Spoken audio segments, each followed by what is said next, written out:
اعوذ باللہ من الشیطان الرجیم، بسم اللہ الرحمن الرحیم۔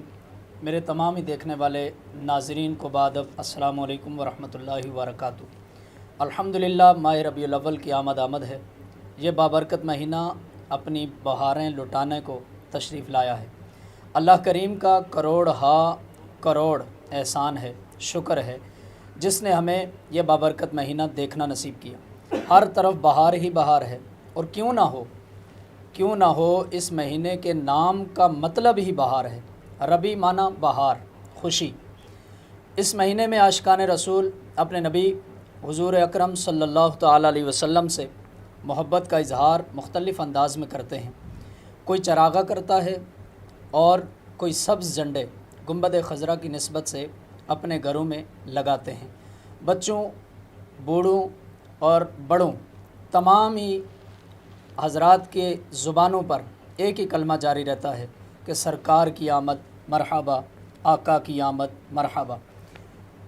حاضرین کرام، اسی ضمن میں المدینہ آن لائن ٹیوٹر اکیڈمی لایا ہے ماہ ربیع الاول اسپیشل ٹرانسمیشن، جس میں ہم اپنے پیارے آقا صلی اللہ تعالیٰ علیہ وسلم سے محبت کا اظہار کریں گے، ان کی تعلیمات، حسن و اخلاق کا ذکر کریں گے اور ان کی شان بیان کریں گے۔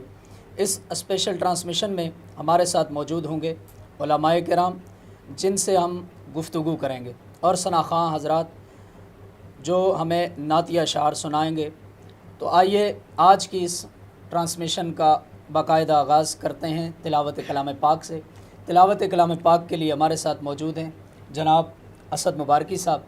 اسد مبارکی صاحب تلاوت کلام پاک سے اس ٹرانسمیشن کا باقاعدہ آغاز فرما دیجیے۔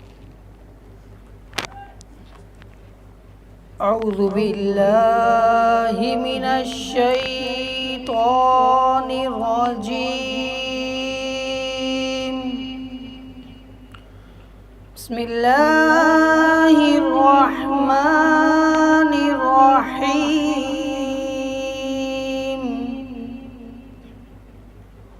قل اعوذ برب الناس،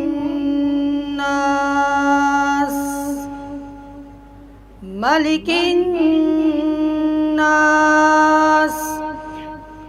الہ الناس، من شر الوسواس الخناس،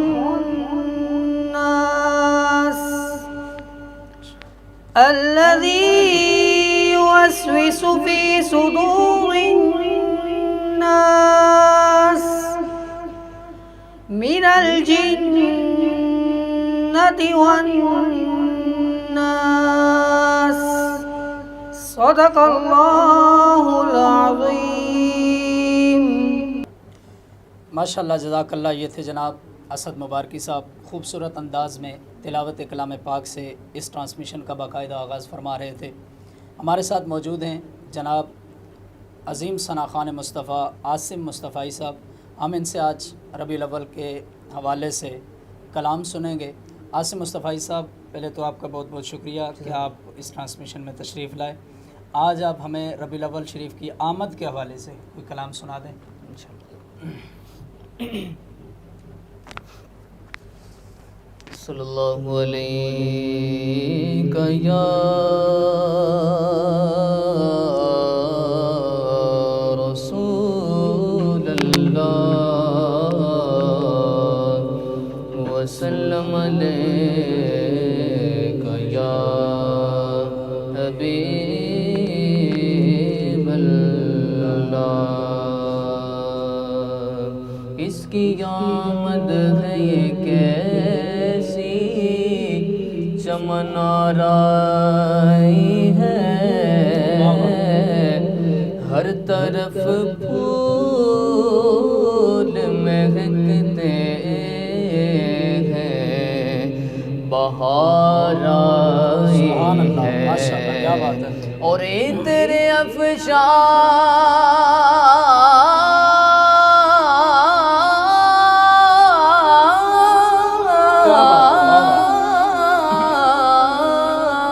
جو مدینے سے ہوا آئی ہے،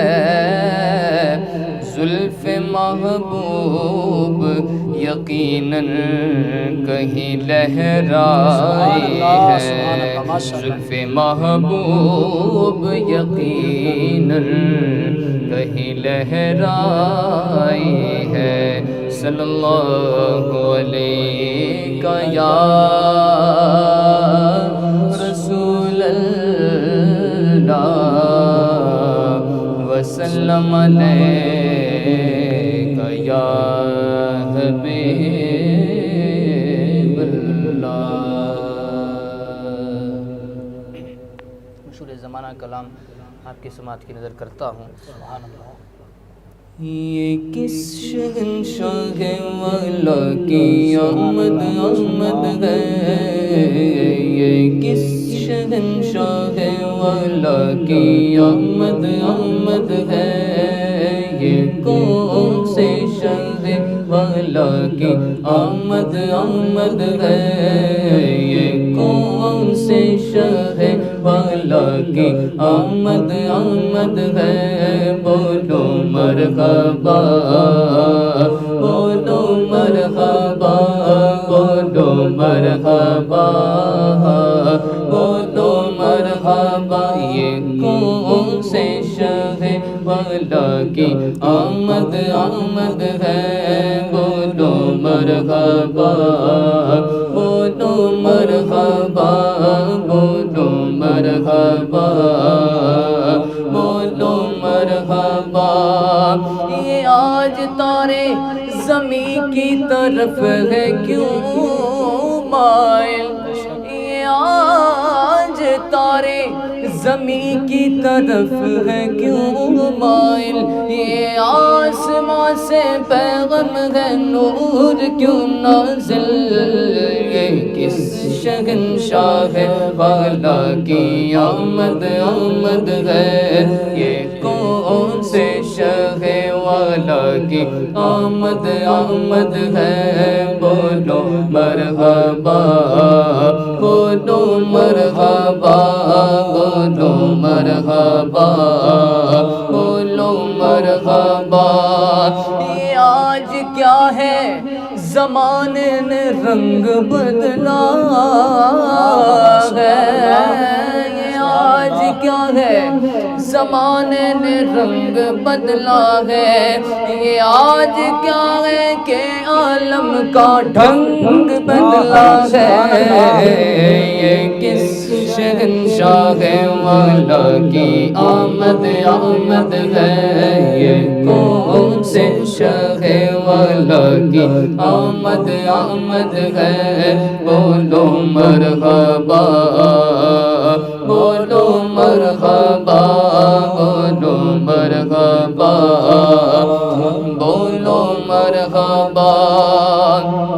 یہ آج کاہے کی شادی ہے عرش کیوں جھوما، یہ آج کاہے کی شادی ہے عرش کیوں جھوما، لب زمین کو لب آسمان کیوں جھوما، لب زمین کو لب آسمان کیوں جھوما، ہزار سال کی روشن شدہ بجھی آتش، ہزار سال کی روشن شدہ بجھی آتش، یہ کفر و شرک کی نیویں ہلانے آئے ہیں، کس شہنشاہ والا کی آمد آمد ہے، یہ کون سے شاہ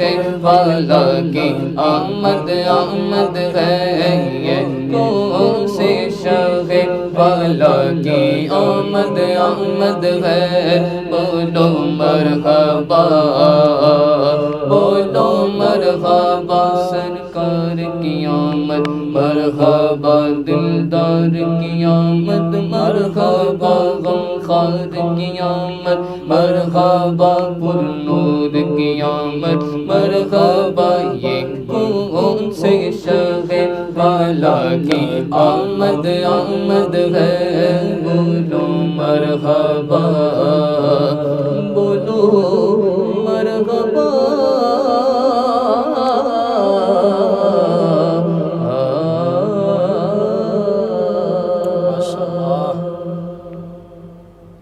ماشاءاللہ جزاک اللہ. یہ تھے جناب عاصم مصطفی صاحب، خوبصورت انداز میں گلائے عقیدت کا نذرانہ پیش فرما رہے تھے. ہمارے ساتھ آج موجود ہیں عالم دین جناب حضرت علامہ مولانا مفتی ناصر مدنی صاحب حفظہ اللہ. آج ہم ان سے ربیع الاول شریف کے اس موقع پر کچھ سوالات کریں گے. حضرت پہلے تو آپ کا بہت بہت شکریہ کہ آپ ہماری اس ٹرانسمیشن میں تشریف لائے. سوال آپ سے یہ ہے کہ بطور امتی نبی رحمت صلی اللہ تعالیٰ علیہ وسلم کے ہم پر کیا حقوق ہیں، اس پر ذرا روشنی ڈال دیجیے، ہمارے ناظرین کو بھی سمجھا دیجیے. الحمدللہ رب العالمین والصلاة والسلام علی سید الانبیاء والمرسلین. اما بعد فاعوذ باللہ من الشیطان الرجیم بسم اللہ الرحمن الرحیم. الصلاة والسلام علیک یا رسول اللہ وعلی آلک وصحابک یا حبیب اللہ. الصلاة والسلام علیک یا نبی اللہ وعلی آلک وصحابک یا نور اللہ. جزاکم اللہ خیرہ آپ کا اور آپ کی ٹیم کا کہ الحمدللہ آپ نے مجھے مدعو کیا، اور آپ کی تو میں کثر نفسی ہی سمجھوں گا کہ آپ نے ماشاءاللہ اتنے ہلکا باز سے بھی نواز دیا، اور اپنے حوالے سے خوشی ہی سمجھوں گا کہ الحمدللہ محبوب کریم صلی اللہ علیہ وسلم کی ولادت کا مہینہ، اور پھر اس سے بڑھ کر یہ کہ یہ وہ مہینہ کہ جس میں رب بھی خوش ہے اور کائنات کا ہر ذرہ بھی خوش ہے. سبحان اللہ. تو یہ حقیقت ہی ہے. بے شک. اور دوسرے لفظوں میں اگر بولا جائے، مزید اگر کلام اس پہ کیا جائے تو بندہ لمبی گفتگو کر سکتا ہے، لیکن مختصراً جیسے آپ نے جملہ بولا کہ بطور امتی نبی رحمت صلی اللہ علیہ وسلم کے ہم پر کیا حقوق ہیں، میں اپنے سوال کی طرف ہی اپنے وقت کو دیکھتے ہوئے آؤں گا. تو اگر اس سوال کو بیسیکلی سمجھا جائے تو یہ اپنے اندر بہت سارے معنی پنہا کرتا ہے. صحیح. اور اس کے اگر ڈیپلی طور پہ دیکھا جائے، مختصراً اگر میں بولوں، ہمارے ہاں عموماً ایک جملہ ہوتا ہے تیرا کیا حق ہے یا اس کا حق تھا، یہ عموماً جملے بولے جاتے ہیں. جیسے مثال کوئی غلطی کر لیتا ہے تو کوئی اس کو سمجھاتا ہے تو بولتے ہیں یار اس کا حق تھا کہ اس کو سمجھانا چاہیے. لیکن اگر کوئی غلطی کرتا ہے اور بلا وجہ ہٹ دھرمی کرتا ہے تو بولتے ہیں یار تیرا کیا حق ہے. تو یہ وہ حقوق والے جو جملے ہیں نا، یہ کامن ہیں اور ہمارے عوام میں بھی مستعمل ہیں، اور اکثر اس پہ ہماری جرح و تعدیل اکثر ہوتی رہتی ہے. کسی نہ کسی بات پہ ہم اس بات پہ آ جاتے ہیں حق کیا ہے بھائی. تو ہم اگر اس بیسک بات کو سمجھیں تو اللہ کریم کے ہم پر حق ہیں اور ہمارے اللہ کریم پہ بھی حق ہیں. اسی طرح نبی رحمت صلی اللہ علیہ وسلم کے ہم پر حقوق ہیں اور ہمارے نبی رحمت صلی اللہ علیہ وسلم پہ حقوق ہیں. ہم اکثر بولتے ہیں کہ یار نبی رحمت صلی اللہ علیہ وسلم ہمیں بخشوائیں گے کیونکہ نبی پہ حق ہے کہ وہ اپنی امت کو بخشوائے. یہ جملہ بولتے ہیں. ہم بولتے ہیں کہ بھی نبی پاک علیہ الصلوۃ والسلام ہمارے لیے یہ کر دیں گے، وہ کر دیں گے. یہ سارے جملے ہم اکثر بولتے ہیں اور ہم بڑے وثوق کے ساتھ کہہ رہے ہوتے ہیں بھئی میں جنتی ہوں. وجہ کیا ہے کہ ہم نبی پاک علیہ الصلوۃ والسلام کے امتی ہیں، اور نبی پر حق ہوتا ہے امتی کا کہ اس کو جنت میں لے کے جائے. تو یہ تو سوال چلتا ہے، لیکن یہ سوال گردش نہیں کرتا کہ نبی پاک کے ہم پر کیا حقوق ہیں. اگر اس کی بیسک پوائنٹ پہ غور کیا جائے تو حقیقت یہ ہے، جس طرح ہم کہتے ہیں کہ نماز پڑھنا فرض ہے، روزہ رکھنا فرض ہے، عبادات کرنا فرض ہے، حج ادا کرنا فرض ہے، تو اس کے ہم مخصوص کنڈیشن بناتے ہیں. ہم ان مخصوص فرائض پر ایک اپنا تکیہ بنا کے بیٹھ جاتے ہیں، یہ کر لیا ہم کامیاب ہو گئے. حالانکہ ایسا نہیں ہے.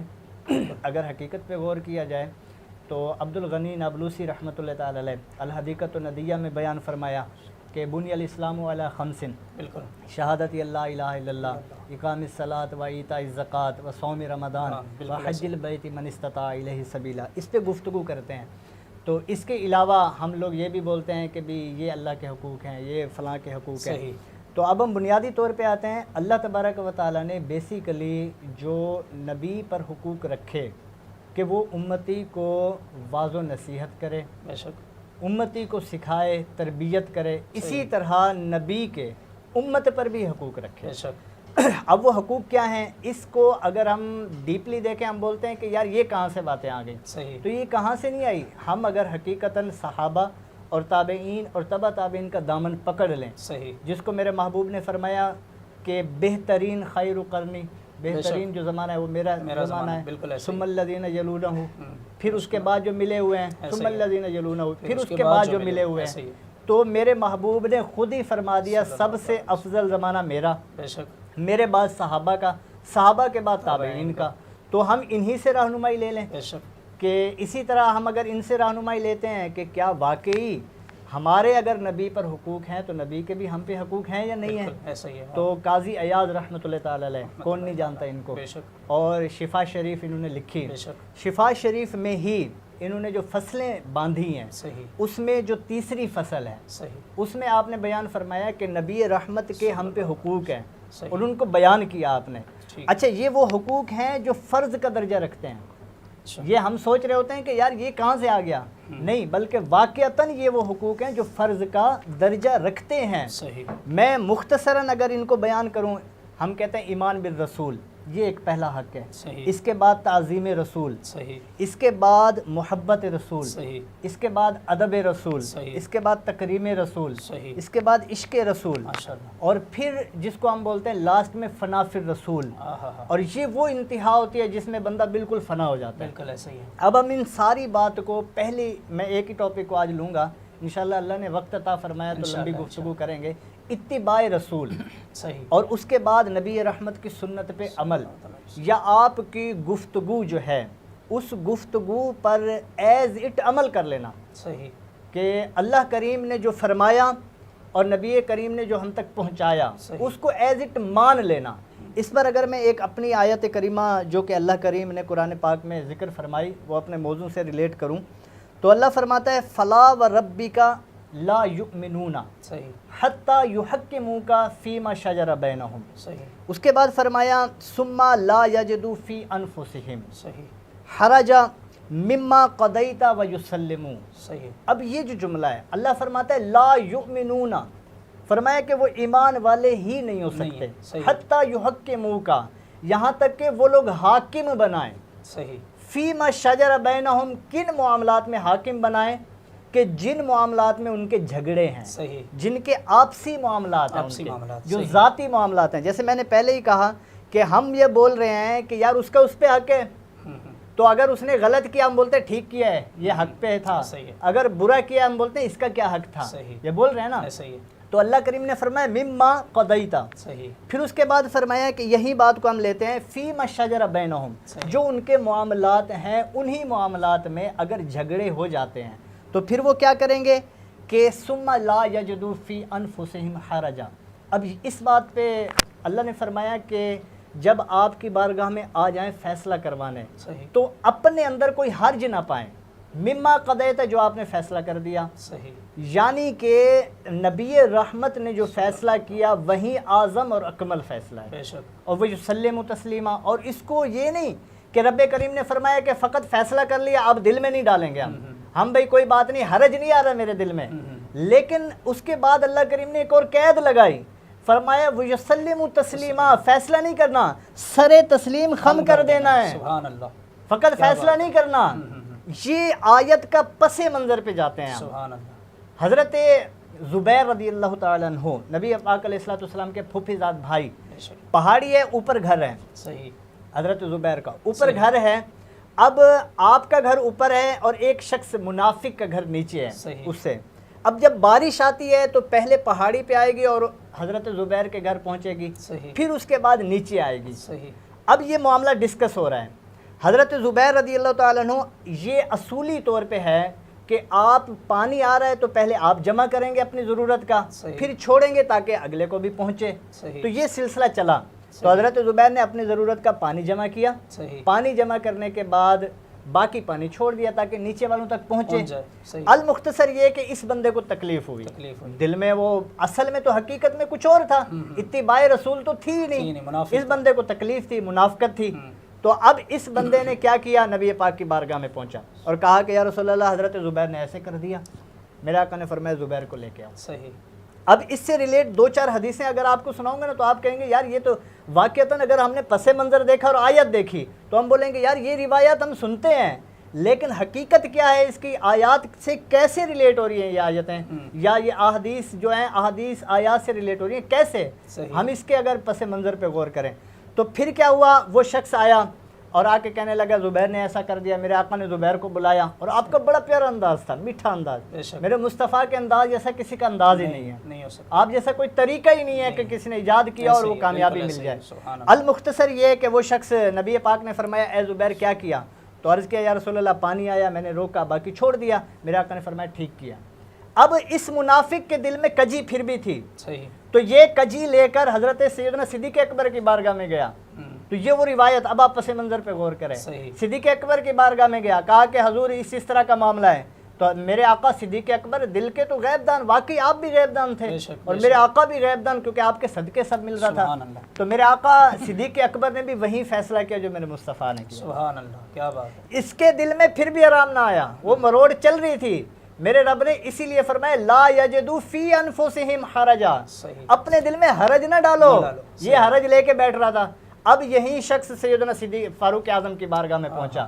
جب یہ پہنچتا ہے, اب یہ ساری حدیثیں بخاری و مسلم سے سنا رہا ہوں, یہ پہنچا سیدنا فاروق اعظم کی بارگاہ میں. آپ کی بارگاہ میں پہنچنے کے بعد وہی فیصلہ, وہی معاملہ پیش کیا. تو سیدنا فاروق اعظم نے فرمایا رک. آپ اندر گئے, تلوار لے کر آئے اور اسی وقت اس شخص کا سر قلم کیا. فرمایا جو میرے مصطفیٰ کے حکم کو نہ مانے, میں فاروق کا یہ فیصلہ ہوا کرتا ہے. سبحان اللہ, سبحان اللہ. تو اسی وقت قلم کر دیا. اب یہ فیصلہ پھر میرے آقا کی بارگاہ میں گیا کہ فاروق نے ایک شخص کو قتل کر دیا. بالکل ایسے. پھر میرے آقا کی بارگاہ میں پھر گیا. تو جب یہ فیصلہ میرے مصطفیٰ کے پاس پھر گیا تو میرے آقا نے فرمایا جو کیا حق کیا. کیونکہ پھر میرے آقا کی تفریح دیکھیں, آپ نے فرمایا کہ وہ بندے جو یحییٰ علیہ السلام کو قتل کرنے آئے تھے, میرے رب نے یحییٰ کے قتل کے عوض 70,000 قتل کر دیے. اور موسیٰ کے دور میں جب وہ بچھڑے والا معاملہ چلا تو 70 لاکھ قتل ہوئے. پھر رب نے ان کا فدیہ عطا کیا. فرمایا کہ میں مصطفیٰ وہ ہوں, اگر میرا کہنا نہ مانا گیا تو رب پوری کائنات کو قتل کروا دے, میرا حکم پہلے ہوگا. تو یہ میرے مصطفیٰ کے الفاظ تھے. تو پتہ یہ لگا اتباع رسول بنیادی چیز ہے. تو اگر ہم اس کو مزید گفتگو کریں اس ٹاپک پہ تو ایک لمبی گفتگو ہے. المختصراً یہ کہ ہم اسی بات کو لیں, اتباع سنت اور اتباع قول رسول. جو میرے مصطفیٰ نے فرما دیا عمل کرو, یہ ہمارا حق ہے. اللہ تعالی ہمیں اس پہ عمل کی توفیق عطا فرمائے اور اچھے سے اچھے انداز میں محبوب کریم کے حقوق کو ادا کرنے کی توفیق عطا فرمائے. آمین بجاہ نبی الامین وصلی اللہ تعالی علیہ وآلہ وسلم. ماشاء اللہ, جزاک اللہ. علامہ صاحب آپ کا بہت بہت شکریہ. جزاک اللہ.